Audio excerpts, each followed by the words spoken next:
51 de David, nous le connaissons, nous l'avons entendu certainement déjà, un psaume de confession de péché, un psaume où David exprime de ses fautes.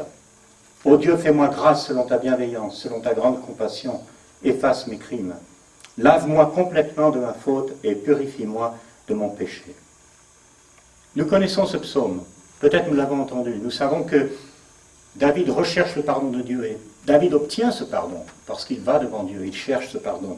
Il sait que Dieu est un Dieu de grâce, de miséricorde, qu'il veut pardonner le pécheur. Il dit plus loin, verset 8, « Tu prends plaisir à la vérité dans le fond du cœur, au plus secret de moi-même, fais-moi connaître la sagesse. » Ce dont j'aimerais vous parler, c'est que ce psaume ne s'arrête pas au fait que David va recevoir le pardon, que David va être réconcilié avec Dieu. Oui, c'est une belle chose. C'est magnifique pour David. Mais cela ne s'arrête pas là. Notre vie spirituelle ne s'arrête pas au fait que Dieu nous pardonne, que Dieu veut nous réconcilier à lui. Dieu a une mission, Dieu a un travail, Dieu a une œuvre qu'il veut accomplir dans l'univers, qu'il veut accomplir dans ce monde. Et nous devons participer à cette œuvre. Et pour pouvoir participer à cette œuvre, pour pouvoir travailler avec Dieu, pour pouvoir être réconcilié avec lui, nous devons être capables de nous mettre devant lui et de lui dire « Accorde-moi ta miséricorde, je reconnais mes fautes, pardonne-moi ». Cela est très important.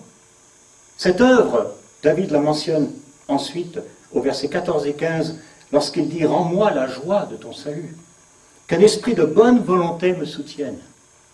Ce pardon que David reçoit l'a changé, l'a transformé.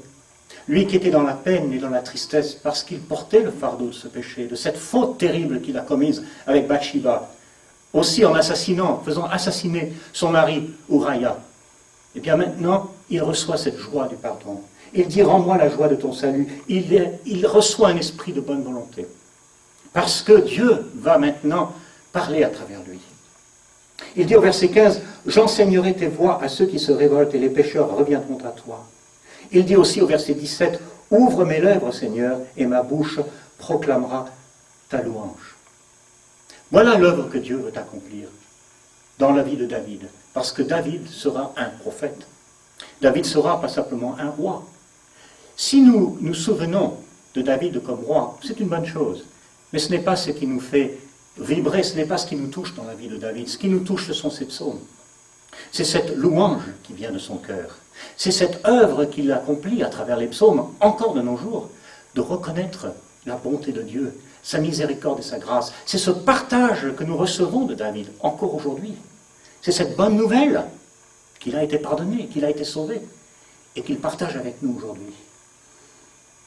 Seigneur, ouvre mes lèvres, et ma bouche proclamera ta louange.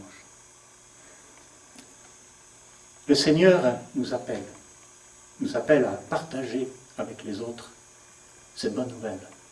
La bonne nouvelle, c'est que Dieu nous pardonne, que Dieu est bon, que Dieu est notre Père, que Dieu nous aime. Dieu a tant aimé le monde qu'il a donné son Fils, afin que quiconque croit en lui ne périsse pas, mais qu'il ait la vie éternelle. C'est Jésus lui-même qui dit ces paroles dans Jean 3, verset 16. C'est le cœur de l'Évangile. Mais pour que nous puissions partager avec les autres la bonne nouvelle, nous devons nous-mêmes en être bénéficiaires. Nous devons nous-mêmes avoir le cœur plein de joie, parce que Dieu nous a pardonné. Dieu nous a accordé sa grâce par Jésus-Christ. Si aujourd'hui nous manquons parfois de ceux qui sont capables et qui ont envie de se lever pour partager leur foi, pour aller vers les autres, c'est peut-être parce qu'ils n'ont pas cette expérience.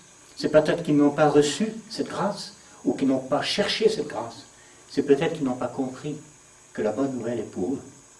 Que Dieu nous garde et que Dieu nous accorde de recevoir cette bonne nouvelle pour ensuite la partager avec les autres.